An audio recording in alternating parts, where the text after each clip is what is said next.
You're not sexy until your work ethic is. And why do I say this? Is because your work ethic says a lot about you as a person. It says whether you're actionable, how committed of a person you are, how reliable you are, how confident you are. And all of these things are tied into a person's attractiveness.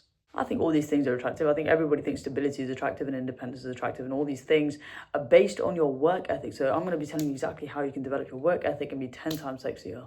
Number one is organization. I used to struggle with organization a lot, but this is something that everybody can develop. You need to know exactly what you need to do. You need to set out a list every single day or every single week. You're not going to miss deadlines if you do this. You're going to have a clear priority list, okay? Have priorities. What is the main priority? What is this? Write these things down. It is that simple. You don't need to overcomplicate it. It's simple. Just write down what you need to do. That way, you're going to get everything you need to do done because you have a particular time for yourself to do it. And also, you're going to be punctual. You're not going to, if you're working with people like, the majority of us, you're not going to let people down. I can't stand somebody who's always late. Like, always be on time to whatever you need to do, because otherwise you're wasting everybody else's time and, more importantly, your time. Now, when you start making priority lists, this will become second nature to you and not have to think about it anymore. Your brain will know exactly what to do and when, so that way your organization will subconsciously improve so much to the point that you don't have to think about it so much. Now, the next point is to get rid of distractions in the workspace and to have a good work area. For example, your phone. Your phone could be a distraction. Put your phone on Do Not Disturb or just take it out of the room. Okay, as boring as that is to say, it's as simple as that. That's the only way you're going to do work. You just have to be honest with yourself and just get on with it instead of making excuses like everybody does. If you don't work well with music, don't, okay, because people say you work well with music and then Rihanna comes on and you start whining instead of writing the essay. I can work with music. I can actually work with music. It helps me focus to have like multiple things going on a lot of the time. That's me, and I'm being honest with myself, but don't lie to yourself, okay? Just for the sake of yourself, don't lie. Now, the environment in which you work in is so incredibly important. For example, like my desk over here, very clean. I can't stand a mess. It's always spotless, okay? Because in an organized environment, you're going to feel more compelled and motivated to do your work, okay? That's just how it is. I have my books where they need to be. I got sticky notes of stuff. I don't even know. There's a lot on there.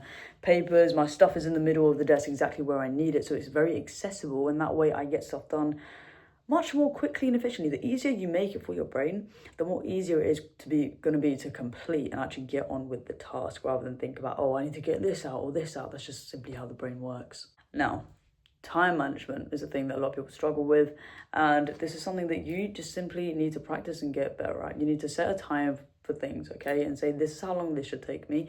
If I don't finish it, that's fine. Don't put too much pressure on yourself, and sometimes giving yourself a time limit actually helps you, because constricting the time that you have to work ensures that you don't waste time overthinking about, oh, do I do this or this? You just kind of get on with the work. You can look at different types of techniques, like the Pomodoro techniques. I don't know how you say that. Don't blame me if I said it wrong, but it's like, for example, you work for 25 minutes, you take a 5-minute break.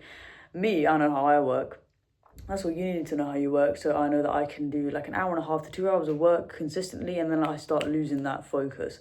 So what I do in this time, I don't like to sit and watch Netflix or whatever, because it will distract me. I won't go back to doing work a lot of the time until a significant amount of time later.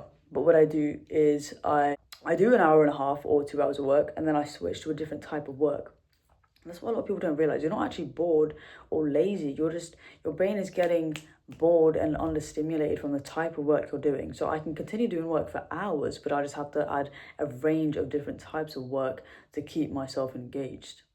Now, commit to your work, okay? Commit to your work. There is nothing worse and nothing more irritating than somebody who half-asses. Don't be a half-asser, okay? If you're going to do work, commit to it. Do what you need to do with full effort and full energy, okay? Because it's your work. You're wasting your time. You're wasting other people's time if you're not doing it. I used to not commit as much to my work because I was like, this looks a bit silly. This looks, I don't know. But again, I was wasting my fucking time. If I just shut the fuck up and got on with what I needed to do, I could have just done it much faster. And don't care about like what people were gonna say. If somebody says, I don't know, you're a teacher's pet. Nobody's called me a teacher's pet. Praise the Lord. Praise the fucking Lord. But I've been called a nerd multiple times.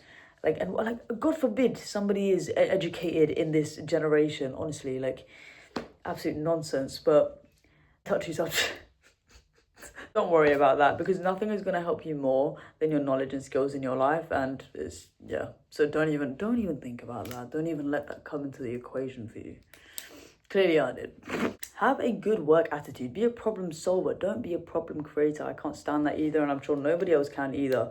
This is something you incorporate into your identity. All the attributes I'm listing is things that you need to incorporate into your identity, because once you do that, it will naturally come from you and you won't start making excuses, because that's just not who you are.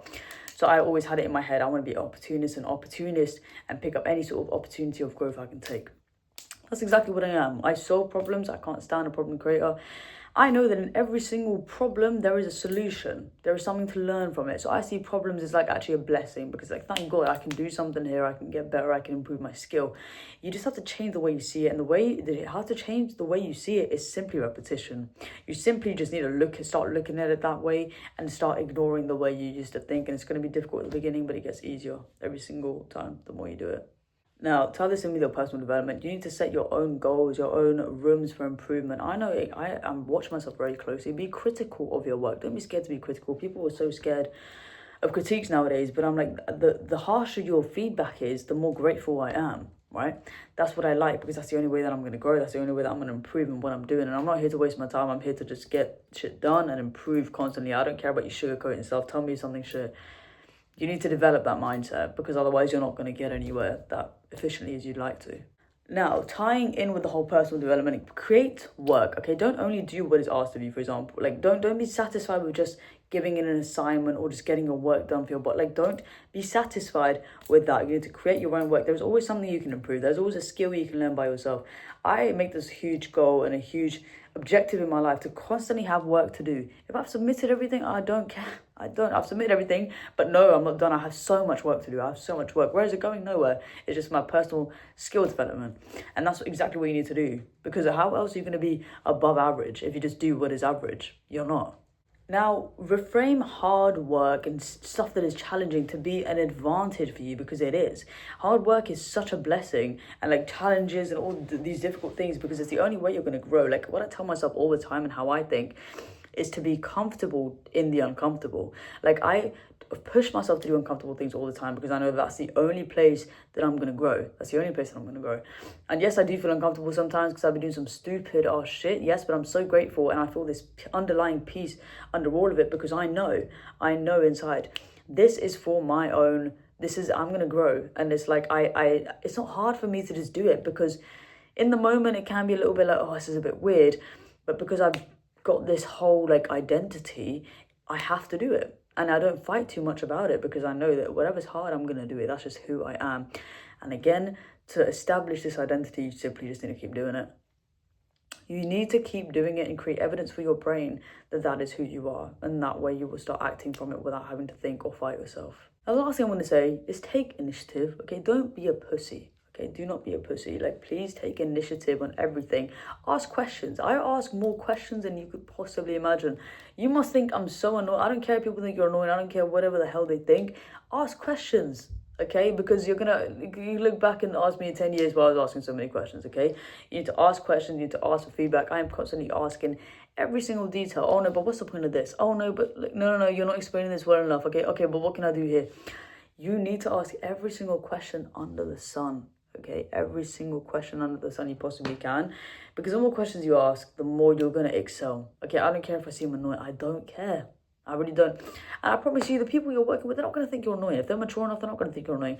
The more questions people ask me, if I'm teaching somebody something, I'm like, hell yes, I like this, because for me it's pleasurable, because I can explain it, the concept of what I'm teaching.